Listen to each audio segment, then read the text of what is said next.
If I was going to describe an in-service non-hardship distribution, I would look at it like this. It's multiple words that all have a purpose and a meaning in the sentence.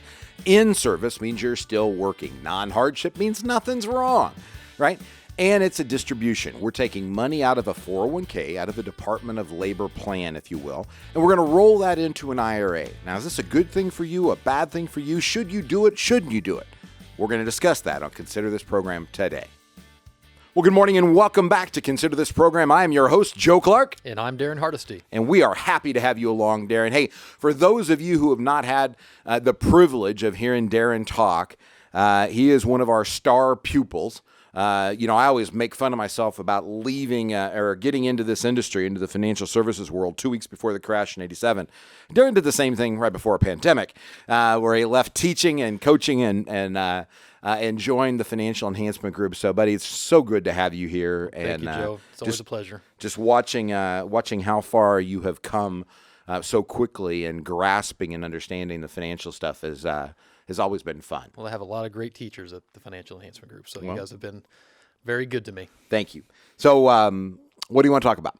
Well, I want to talk about something we do a lot for our families. It's called an In-Service Non-Hardship Distribution. Now, what does that mean, pray tell? Well, like you mentioned, it's all in the words. The in-service, meaning that it's a distribution that's going to happen while you're still working in service. The non-hardship means it's a distribution that's going to come out because of things that are not an emergency, if you will.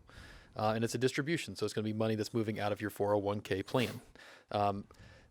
The idea of it is that we're going to take money that's been in your 401k, sometimes a 403b, and when you are typically 59.5, depending on the plan details, every plan's a little different, but most are at 59.5, you're going to be able to actually roll that money straight out of the 401k into an IRA account. Now, is that taxed if I do that? It is a direct rollover, no taxes. No taxes. And the plan stays open. That's something we always hear. So, right. So why would I want to consider that? Why would I do that? There's lots of reasons. The biggest reason that we like to say is that in a 401k plan, the amount of options of investments are limited. You are required to have at least 10 investment options. Some have just 10, some have more. Typically, it's mutual funds that are offered. You normally have 5 to 6 equity options, and then you have some bond options and maybe a cash equivalent. When you move it from the 401k and put it into an IRA, all of a sudden the IRA has nearly an unlimited number of investment options in the stock market and the bond market. So that opening up of different options is a big deal for us. Another reason is the amount of expenses that are hidden inside of mutual funds. Those really start to play a part on and take away from your average return. We always like to say in that preservation phase of finance, that average return is really important. You're going to get back more than what you're actually putting in. So every little percentage that we can save on the return by having it in investments that are much more transparent, you're not going to have hidden fees and expenses that pop up.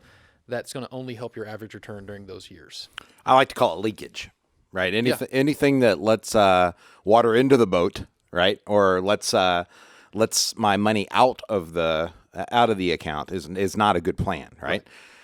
So it's okay to pay fees, it's okay to pay expenses as long as you're getting something for them. Correct. Right? We do not work for free at the Financial Enhancement Group, so I don't want anybody thinking that, but we do our best to cover our bacon.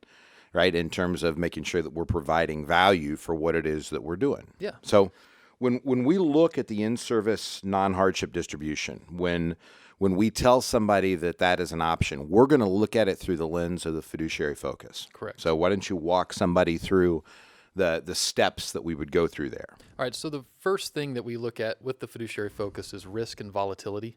And that has to do, obviously, when you hear risk and volatility, we're talking about the market. Making sure that investments are properly invested based off of what you need and that your risk tolerance is being met. We want to make sure that we're not just playing the same old game, but we're looking at a daily look at the economy, or not the economy necessarily, but we're looking at the market and making sure that you're invested the right way. And again, that plays into when we have it in an IRA, now we have more options to really kind of reallocate you in a way that meets what you need at that time. The 401k typically just isn't going to give you as many options. A lot of people are in a target date fund. It's just sitting there and it's kind of adjusting as you get older.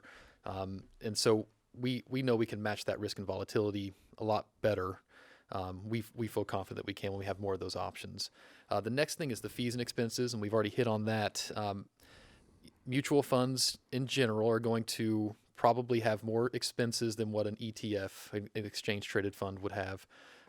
We want to know what we're paying for. Getting out of those mutual funds, we know exactly what we're going to be paying for and what the expenses are going to be, the way that we invest. So that gives us more of that control. The taxes today and tomorrow, the thing I haven't hit on, but the tax planning that we're able to do from the IRA. Some 401k plans don't allow Roth conversions. Some do, but not all do. So in an IRA, we're able to actually start doing Roth conversions, and for lots of reasons that we believe in, based off the tax code and where we're headed, if we can do some Roth conversions with our current tax code, it makes a lot of sense. So we're thinking not just about deferring taxes today, we're also thinking about the taxes for the journey tomorrow. And the last is that real return, just making sure that everything is keeping up with inflation. And the way we invest and have more control of that, we think we can have much more of an influence on the account when it's in that IRA versus the 401k. Cool. So who would you say should not do an in-service non-hardship distribution? It's a good question. I would say the biggest reason would be age. If you are retiring early, you don't necessarily want to move your money out of a 401k before you are 59 and a half. 401ks allow you to take money out without penalty at age 55. So if you're assuming you're assuming you actually separate from the workforce. So if your income's high, and if you're gonna leave one job and go to another job, that's not necessarily true. Right. But if you're gonna truly retire and fish or watch grass grow, right, then that's something you need to be aware of. Right. And I think for most people, it just makes sense to, if you intend to use that money, if you're starting to think about, hey, how am I going to start taking this money out? Most people, getting it into an IRA with your financial advisor, your institution, it just allows you a lot more freedom. So there's really not a lot of people that we would turn down. There might be some situations that come in if it doesn't make sense. But for the most part, if your intention is to work with an advisor and they're managing your assets in another way, moving it into that IRA and letting your advisor start to kind of work with it those last 5 to 10 years before you retire, it's a really good move. We are very, very fortunate with the type of people that we deal with. So let me give you 2 where I would tell people not to do this. Okay. All right. The first one is when you have somebody who does not have a lot of discipline, if you will, or needs to have access to the capital so that they don't have a bunch of money out on credit cards, right? Mm-hmm. 401k will let you borrow money in some cases. An IRA will not, Gotcha. Right? Yep. So that's one reason to do it. The second one is, who does the beneficiary of my 401k have to be? Your spouse. It has to be your spouse. Now, she can sign off on that afterwards, but in an IRA, I could make you my spouse, yes. Right? Yep. So if I did an in-service non-hardship distribution out of my 401k into my IRA, and I will when I'm 59 and a half, when I'm allowed to do that, if I did that, in theory, I could create some problems for Barb, on the backside. So if you've got a shaky marriage, this is one of those cases where you may want to reconsider, Sure. Whether or not you do it. And you should never do an in-service non-hardship distribution simply so you can buy a product like an annuity or anything like that. One of the biggest changes that came out of the Secure Act that everybody's already forgot about because of COVID and everything else is going to be access to more annuity-type products within inside of a 401k. Now, do not hear me as advocating that 401ks and annuity plans go well together, that they're good things. Don't think that for a minute. That's not what I'm trying to say. I'm just telling you there's a lot of choices that are going to come in the annuity horizon inside of 401ks that you really, really you want to think about before you go. So let's just recap this. So an in-service means you're still working. Non-hardship means nothing's wrong. Distribution, which is kind of a scary word because you're really not taking the money. Right? You're just rolling it to an IRA. If you're over 59 and a half, typically you can do this. Not always, right? It depends on the company plan in terms they're doing it. And remind me again why, just in a couple sentences, why I would do that.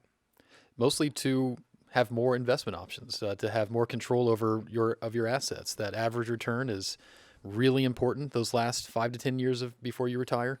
And you want to make sure that those assets are not sitting in a place that are leaking. Like you said, if you can get it into a boat that's secure, have a little bit more say in it, it's actively managed by an advisor, it's a really good move for a lot of people. And one of our core values at the Financial Enhancement Group is being adaptable, right?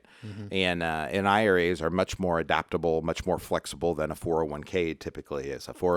It still baffles me. The Financial Enhancement Group, we've got right at 30 people who work on the team, and our 401k is all exchange traded funds. We don't have any mutual funds.